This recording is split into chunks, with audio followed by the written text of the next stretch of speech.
O Catecismo em minha vida. Meditação dos textos do Catecismo da Igreja Católica a partir da página do Vaticano. A profissão da fé. Este é o parágrafo 3. Jesus Cristo foi sepultado, do artigo 4, do capítulo 2 da segunda seção, os símbolos da fé. Vinde, Espírito Santo, e aumentai em nós a fé. Jesus Cristo foi sepultado. Pela graça de Deus, ele experimentou a morte, para proveito de todos. No seu plano de salvação, Deus dispôs que o seu Filho não só morresse pelos nossos pecados, mas também saboreasse a morte, isto é, conhecesse o estado de morte, o estado de separação entre a sua alma e o seu corpo, durante o tempo compreendido entre o momento em que expirou na cruz e o momento em que ressuscitou. Este estado de Cristo morto é o mistério do sepulcro e da descida à mansão dos mortos. É o mistério do Sábado Santo, em que Cristo, depositado no túmulo, manifesta o repouso sabático de Deus, depois da realização da salvação dos homens, que pacifica todo o universo. O corpo de Cristo no sepulcro.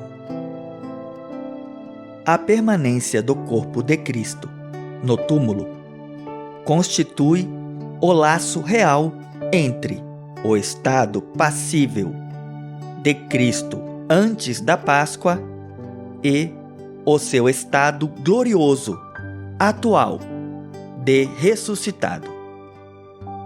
É a mesma pessoa do vivente que pode dizer: estive morto e eis-me vivo pelos séculos dos séculos. É este o mistério do desígnio de Deus acerca da morte e da ressurreição dos mortos.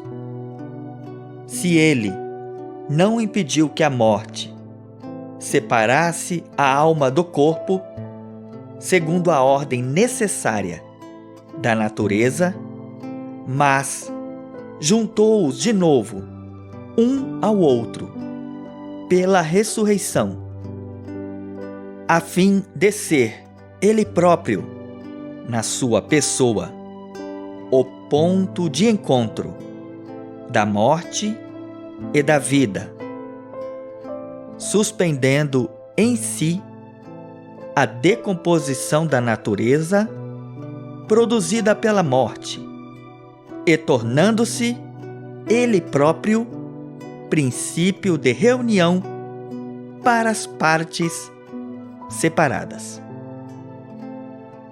Uma vez que o príncipe da vida, a quem deram a morte, é precisamente o mesmo vivente que ressuscitou, é forçoso que a pessoa divina do Filho de Deus tenha continuado a assumir a alma e o corpo separados um do outro pela morte.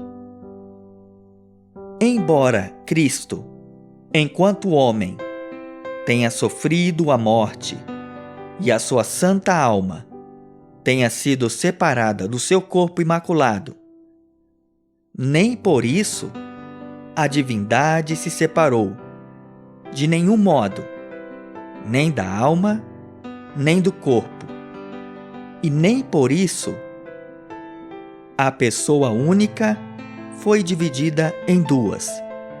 Tanto o corpo como a alma tiveram existência simultânea, desde o início, na pessoa do Verbo. E apesar de na morte terem sido separados, nenhum dos dois deixou de subsistir na pessoa única do Verbo. Não deixareis o vosso Santo sofrer a corrupção. A morte de Cristo foi uma verdadeira morte, na medida em que pôs fim à sua existência humana terrena. Mas por causa da união que a pessoa do Filho manteve com o seu corpo, este não se tornou um despojo mortal, como os outros, porque não era possível que ele ficasse sob o domínio da morte. E por isso, o poder divino preservou o corpo de Cristo da corrupção. De Cristo, pode dizer-se ao mesmo tempo: foi cortado da terra dos vivos. E a minha carne repousará na esperança, porque tu não abandonarás a minha alma na mansão dos mortos, nem deixarás que o teu santo conheça a corrupção. A ressurreição de Jesus ao terceiro dia era disso sinal, até porque se julgava que a corrupção começava a manifestar-se a partir do quarto dia. Sepultados com Cristo.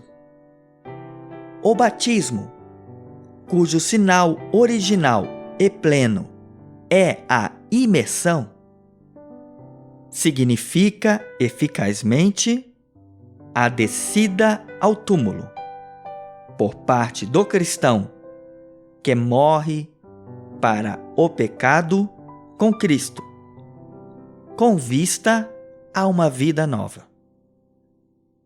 Fomos sepultados com Ele pelo batismo, na sua morte, para que, assim como Cristo ressuscitou dos mortos, pela glória do Pai, também nós vivamos uma vida nova. Resumindo, parágrafo 3. Jesus Cristo foi sepultado. Para benefício de todos os homens, Jesus experimentou a morte. Foi de verdade o Filho de Deus feito homem que morreu e foi sepultado. Durante a permanência de Cristo no túmulo, a sua pessoa divina continuou a assumir tanto a alma como o corpo, apesar de separados entre si pela morte. Por isso, o corpo de Cristo morto não sofreu corrupção. Até o próximo vídeo. Deus abençoe você.